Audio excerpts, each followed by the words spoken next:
Hi guys, welcome to Rohini workshop. ಎಲ್ಲ ಹೇಗಿದ್ದೀರಾ? ಚೆನ್ನಾಗಿದ್ದೀರಾ ಅಂತ ಅಂದ್ಕೊಳ್ತೀವಿ. ಇವತ್ತೊಂದು ಸ್ಮಾಲ್ ವಿಡಿಯೋ ಏನಂದರೆ ರಾಯರ ಮಠದ ಬಗ್ಗೆನೇ ತೋರಿಸ್ಬೇಕು ಅಂತ ಹೇಳ್ಬಿಟ್ಟು ವಿಡಿಯೋ ಮಾಡಿದ್ದೀನಿ. ಅದು ಹೇಗೆ, ಯಾವ ಥರ ಮೊದಲು ಹೆಂಗಿರ್ತಿತ್ತು, ಇವತ್ತು ಹೆಂಗಿರ್ತಿತ್ತು ಅನ್ನೋ ಡೀಟೇಲ್ಸ್ ಕೊಡ್ತೀನಿ. ಮೊದಲು ಸ್ವಲ್ಪನೂ ರಾಯರ ಮಠಕ್ಕೆ ದರ್ಶನ ಇರಲಿಲ್ಲ. ಇವಾಗ ತುಂಬ ಭಕ್ತಾದಿಗಳಾಗಿದ್ದಾರೆ.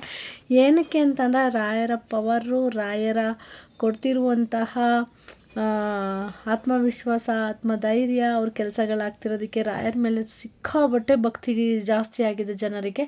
ಇದು ಆರಾಧನೆ ಟೈಮಲ್ಲಿ ನಮ್ಮ ಹಾಸನದಲ್ಲಿ ರಾಯರ ಮಠ ದೇವಸ್ಥಾನನ ಅಲಂಕಾರ ಮಾಡಿದ್ದು ಈ ರೀತಿ ಪ್ರತಿಯೊಂದು ಕಡೆನೂ ಅಲಂಕಾರ, ಲೈಟಿಂಗ್ ಆಗಿರ್ಬೋದು, ಹೂವು ಆಗಿರ್ಬೋದು, ತುಂಬ ಚೆನ್ನಾಗಿ ಮಾಡ್ತಾರೆ.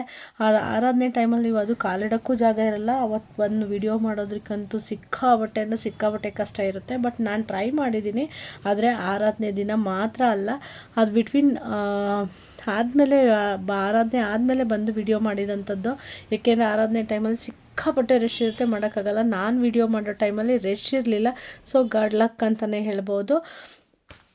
ಏನಕ್ಕೆ ಅಂತಂದರೆ ಎಲ್ಲ ಪ್ರತಿ ಸರಿನೂ ತುಂಬ ಜನ ರಶ್ ಇರುತ್ತೆ. ಇದು ಬಂದು ರಥ ನೋಡಿದ್ರಲ್ವ ಯಾವ ಥರ ಅಲಂಕಾರ ಆಗಿ ನಿಂತಿತ್ತು ಅಂತ. ಹಾಗೆ ದೇವಸ್ಥಾನದ ಸುತ್ತಲೂ ಕೂಡ ಇದೇ ರೀತಿ ಹೂವಿನ ಅಲಂಕಾರ ಆಗಿರುತ್ತೆ. ಒಳಗಡೆ ನೋಡಿ ಈ ರೀತಿ ಹೂವಿನ ಅಲಂಕಾರ ಆಗಿತ್ತು, ತುಂಬ ಚೆನ್ನಾಗಿರುತ್ತೆ.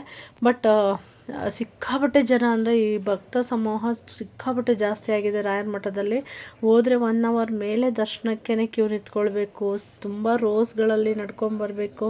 ಸಿಕ್ಕಾಪಟ್ಟೆ ಜನ ಆಗಿದ್ದಾರೆ. ರಾಯರ ಭಕ್ತಿ, ರಾಯರ ದರ್ಶನಕ್ಕೆ ಆ ಥರ ಜನಗಳು ಅಂತಲೇ ಹೇಳ್ಬೋದು. ಸೊ ರಾಯರ ಆಶೀರ್ವಾದ ಎಲ್ಲರಿಗೂ ಸಿಗಲಿ, ರಾಯರನ್ನ ನಂಬಿ ಅಂತ ಹೇಳ್ತಾ ಇವತ್ತು ಒಂದು ಚಿಕ್ಕ ವಿಡಿಯೋನ ಮಾಡಿದ್ದು ನಾನು ರಾಯರ ಬಗ್ಗೆ. ನಿಮಗೆಲ್ಲ ಇಷ್ಟ ಆಗಿದೆ, ಖುಷಿ ಕೊಟ್ಟಿದೆ ಅಂತ ಹೇಳ್ತಾ ಇವತ್ತು ರಾಯರ ದರ್ಶನ ಕೂಡ ಪಡೆದಿದ್ದೀರಿ ನೀವು ಅಂತ ಹೇಳ್ತಾ ಈ ವಿಡಿಯೋನ ನಾನು ಇಲ್ಲಿಗೆ ಮುಗಿಸ್ತಾ ಇದ್ದೀನಿ. ಜೊತೆಗೆ ವಿಘ್ನೇಶ್ವರನ ದರ್ಶನನೂ ಕೂಡ ನಿಮಗೆ ಮಾಡಿಸ್ತಾ ಇದ್ದೀನಿ. ನೋಡಿ, ಇದು ಗಣಪತಿ ದೇವಸ್ಥಾನ ರಾಯರ ಮುಂಭಾಗದಲ್ಲೇ ಇರುವಂಥದ್ದು.